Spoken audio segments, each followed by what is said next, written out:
નમસ્કાર દર્શક મિત્રો, હું છું શ્યામલ મહેતા. આપ જોઈ રહ્યા છો બાજ નજર. મિત્રો, આપણા સરકારી વ્યવસ્થા તંત્રની એક વિશેષતા બની ગઈ છે, જે આપણને દરેકને ખ્યાલ છે કે કોઈ પણ વિવાદાસ્પદ બાબત હોય, કોઈ પણ ઘટના હોય, ગેરકાનૂની હોય, અનૈતિક હોય, આ ઘટનાને રફે દફે કરી દેવા માટે, તેના પર ઢાક પીછોડો કરવા માટે એક હાથ વગું હથિયાર તેમણે શોધી કાઢ્યું છે, અને તે છે જે તે કર્મચારી કે અધિકારીની બદલી. હવે આપણે એ સમજમાં નથી આવતું કે બદલી કઈ રીતે સજાનો પ્રકાર છે. કોઈ પણ સરકારી કર્મચારી કે અધિકારી માટે બદલી એક સ્વાભાવિક રૂટીન પ્રક્રિયા છે. 2-3 વર્ષે તેમની બદલીઓ થઈ જતી હોય છે. હવે જ્યારે કોઈ ઘટના ઘટે, માની લઈએ કે કોઈ જગ્યાએ દારૂ પકડાય, તો તે જે તે વિસ્તારના પોલીસ સ્ટેશનના અધિકારી અને કર્મચારીઓની બદલી કરી દેવામાં આવે, તો તેનાથી શું પરિણામમાં ફેર પડી જાય? કોઈ એવી ઘટના ઘટી કે જેના કારણે કાયદો વ્યવસ્થા કથળી, તો તેવા સમયે જે તે વિસ્તારના પોલીસ સ્ટેશનના અધિકારીઓ અને કર્મચારીઓની બદલી કરી દેવામાં આવે. તો શું ફાયદો? ઘણી જગ્યાએ એવું થાય કે આરોપીઓ સાથે પોલીસની સાઠગાંઠ જોવા મળે. કોઈ આરોપી હોય, કોઈ ગુનો કર્યો હોય, તો તેમની સાથે પોલીસની સાઠગાંઠના આક્ષેપો થાય, તો તે અધિકારીની બદલી કરી દેવામાં આવે. પરંતુ પછી શું તેનાથી તેની સાઠગાંઠનો ગુનો ઓછો થઈ જાય છે? આપણે ત્યાં એસટી તંત્ર છે, સ્ટેટ ટ્રાન્સપોર્ટની અંદર કંડક્ટર જો ટિકિટની ચોરી કરતા પકડાય તો એને 1-2 વખત સસ્પેન્ડ કરવામાં આવે અને પછી તેને ડિસમિસ કરવામાં આવે. ડિસમિસ એટલે કાયમ માટે તેની બરતરફી થઈ જાય. તો આ એક સજાનો પ્રકાર થયો, અને તેના કારણે જે તે વિભાગના કંડક્ટર હોય કે અન્ય કોઈ હોય, તે આ સજાની બીકે, નોકરી જવાની બીકે આવી ચોરી કરતા અટકે. જ્યારે સરકારના અન્ય વિભાગોમાં આવું નથી. ત્યાં કંઈક આવું થાય, ખાણ ખનિજ વિભાગમાં છે, કોઈ રેતી ચોરી કરતા, ખનન કરતા પકડાય, તો તેમને ટ્રાન્સફર કરી દેવામાં આવે. કોઈ પણ વિવાદાસ્પદ બાબત હોય તો તેમાં હવે સજાના ભાગરૂપે બદલી કરી દેવામાં આવે. કોઈ ગંભીર મામલો હોય, ખૂબ ગંભીર મામલો હોય અને ખૂબ ઉહાપોહ થયો હોય, ગંભીર કરતાં તે મામલામાં ખૂબ ઉહાપોહ થયો હોય, ત્યારે તેવા સંજોગોમાં જે તે જવાબદાર કર્મચારી કે અધિકારીને સસ્પેન્ડ કરી દેવામાં આવે. કેટલો સમય? તેના નિયત સમય સુધી તે વ્યક્તિ સસ્પેન્ડ રહે. સસ્પેન્ડ રહ્યા પછી તે પાછો નોકરીએ ચડી જાય, અન્ય જગ્યાએ ચડી જાય, અને કાનૂની પ્રક્રિયા ચાલે, દાયકાઓ સુધી ચાલે. અંતે તે કર્મચારી કે અધિકારી નિર્દોષ છૂટી જાય. ત્યાં સુધીમાં આ આખી પ્રક્રિયા જે ચાલે, ત્યાં સુધીમાં જે તે ભ્રષ્ટ કે અપરાધી સાથે સાઠગાંઠ ધરાવતા સરકારી વિભાગના વ્યક્તિને તે મામલામાં ઢાક પીછોડો કરવાની પૂરતી તક મળી જાય. લોકમાનસમાંથી આ વાત ભૂલાઈ જાય, એટલે ત્યાર પછી તે વાતમાં ભીનું સંકેલી લેવામાં આવે.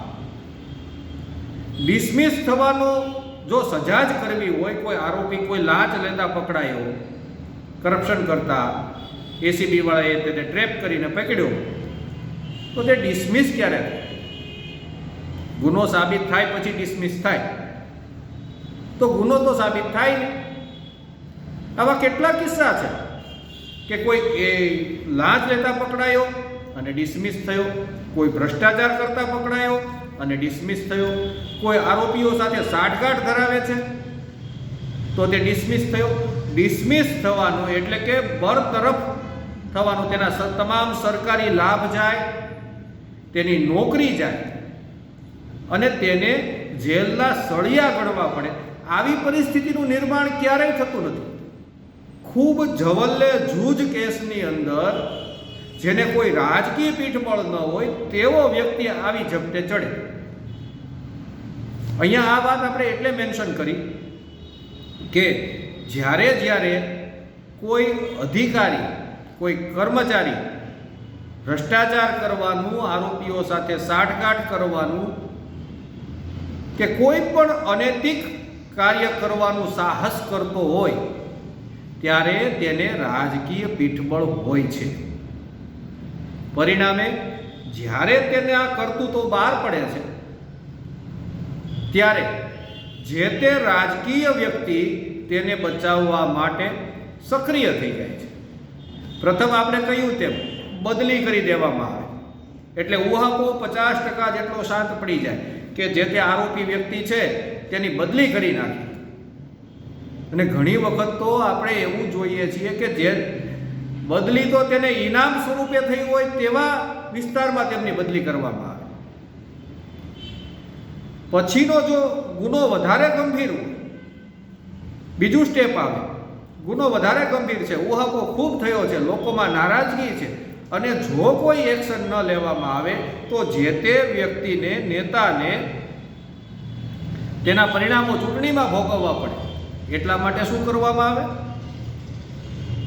અપરાધી કર્મચારીને, અપરાધી અધિકારીને સસ્પેન્ડ કરવામાં આવે અને થોડો સમય તે સસ્પેન્ડ રહે. લોકમાનસમાંથી આક્રોશ શાંત પડી જાય અને શાંત પડી જાય, લોકો વિસરી જાય કે આવી કોઈ ઘટના બની હતી.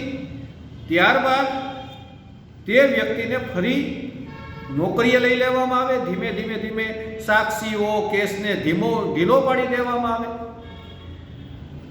અને તે વ્યક્તિ જ્યાં સુધી સસ્પેન્ડ હોય ત્યાં સુધી અડધો પગાર તો તેણે ઘરે બેઠા લીધો. ફરી પાછો તેને કોઈ જગ્યાએ મૂકી દેવામાં આવે. 5, 10, 15, 20 વર્ષ પછી કેસ આખો રફે દફે થાય, લોકોને તો ખ્યાલ જ ના હોય કે શું થયું. ત્યારે તે વ્યક્તિ ફરી પાછો નોકરી કરતો અને પેન્શન પર ઉતરીને નિરાતે પેન્શન થાય. આ એસટી જેવું હોવું જોઈએ કે તેને બરતરફ કરવાનો. તમારે ભ્રષ્ટાચાર સામેની લડાઈ લડવી છે તો અધિકારીઓ અને કર્મચારીઓમાં જો કંઈક ખોટું કરીએ તો સજા થાય તેવો ભય હોવો જોઈએ.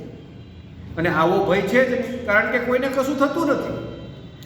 બહુ ગણ્યા ગાંઠ્યા કિસ્સાઓમાં આવી સજાઓ થતી હોય છે. નેતાઓ ભાષણમાં તો સારી વાતો કરતા હોય છે, પરંતુ ખરેખર આ અનૈતિક અને ખોટા કામો તેમનું ક્યાંક ને ક્યાંક પીઠબળ હોય છે.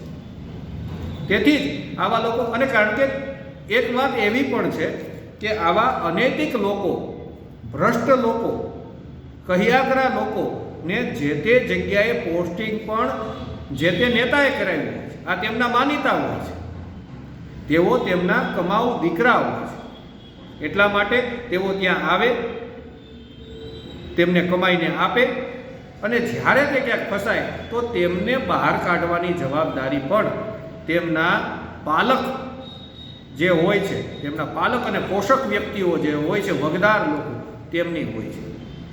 એટલે આ એક વિશેષ આપણી વાત આપણને ધ્યાનમાં આવે કે હવે બદલીને પણ એક સજાનો પ્રકાર ગણવામાં આવે છે.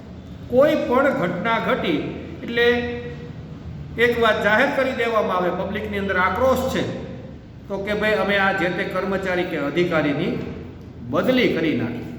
પરંતુ પછી શું? બદલી કર્યા પછી જો તે આરોપી છે તો તેને સજા સ્વરૂપે તમે શું આપ્યું? તો તે વાતની કોઈ દરકાર કરતું નથી. અને આવી રીતે જ આપણું આખું તંત્ર ચાલ્યા કરે છે અને આપણે પણ આ રીતે જ જીવવા માટે ટેવાઈ ગયા છીએ. જય હિન્દ, જય ભારત.